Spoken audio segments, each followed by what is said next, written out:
विपक्षी दलों के गठबंधन इंडिया अलायंस के समन्वय समिति की आज एक अहम बैठक दिल्ली में होने जा रही है और इस मामले पर बातचीत करने के लिए इस वक्त हमारे साथ हैं बीजेपी के राज्यसभा सांसद सुशील मोदी। सर, सबसे पहली प्रतिक्रिया इस बैठक को लेकर क्या है? क्या ये जो कहा जा रहा है कि सीट शेयरिंग पर आज चर्चा होगी और कोई रास्ता निकल सकता है, क्या लगता है आपको?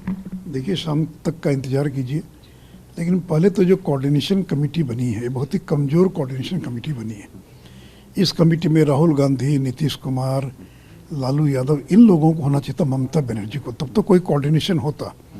जो पार्टी के दूसरे तीसरे स्तर के जो नेता हैं उनको मिलाकर कोऑर्डिनेशन कमेटी बनाई, ये क्या निर्णय लेने में सक्षम है? क्या ललन सिंह बिना नीतीश कुमार की सहमति के कोई कमिटमेंट कर सकते हैं क्या? या तेजस्वी यादव बिना लालू यादव की सहमति के?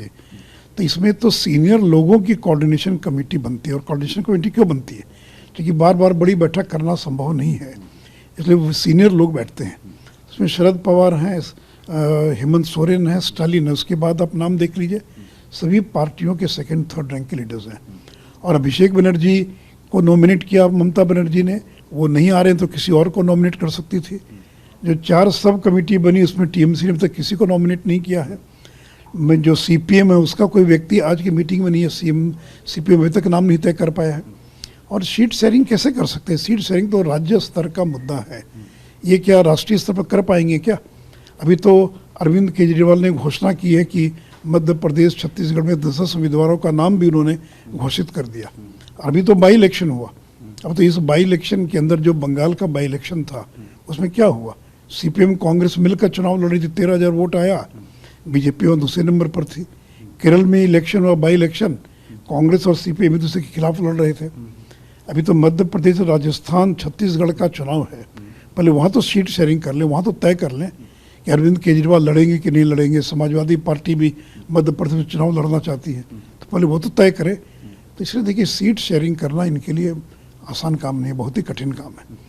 लेकिन सर, एक आपने टीएमसी को लेकर एक बड़ा अहम सवाल उठाया। हालांकि अभिषेक बनर्जी ने कहा था कि ईडी ने हमें बुलाया, इस वजह से वो नहीं आ रहे हैं, लेकिन जिस तरह से G20 के बहाने अधीर रंजन ने ममता पे अटैक किया, बिल्कुल आपने सही कहा सर कि पंजाब और दिल्ली को लेकर खास तौर से जैसे आम आदमी पार्टी और कांग्रेस में टकराव है, तो जो ये मुद्दे हैं इंटरनल कॉन्फ्लिक्ट से, आपको लगता है कि उसका समाधान निकल सकता है इसमें? देखिए, इंतजार कीजिए, लगता तो नहीं कि लोग समाधान कर पाएंगे, इतना ज़्यादा इनर कॉन्ट्रडिक्शन है। फिर सबसे बड़ी लड़ाई की चेहरा कौन होगा?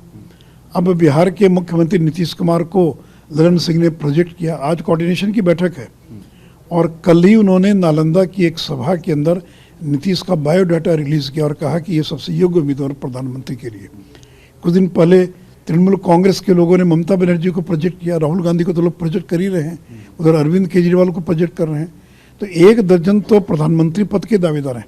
सीट शेयरिंग तो बाद की बात है, पहले कौन होगा दूल्हा, दूल्हे का नाम तो तय कर ले। लालू यादव ने तो राहुल गांधी को दूल्हा घोषित भी कर दिया, तो इसलिए पहले दूल्हा तो घोषित करें। बारात इकट्ठा हो रही है, पता ही नहीं कि दूल्हा कौन है, कौन लीड करेगा, तो बिना दूल्हे की बारात का मतलब क्या है?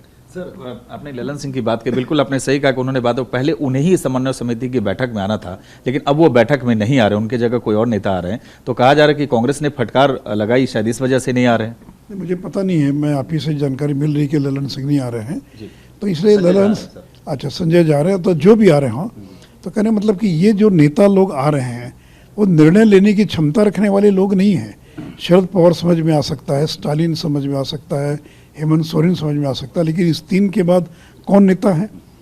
तो इसलिए ये तो जो कोऑर्डिनेशन कमेटी है, एक दिखावे के लिए, केवल को औपचारिकता के लिए बना दिया, जो निर्णय लेने की इसमें कोई क्षमता नहीं है।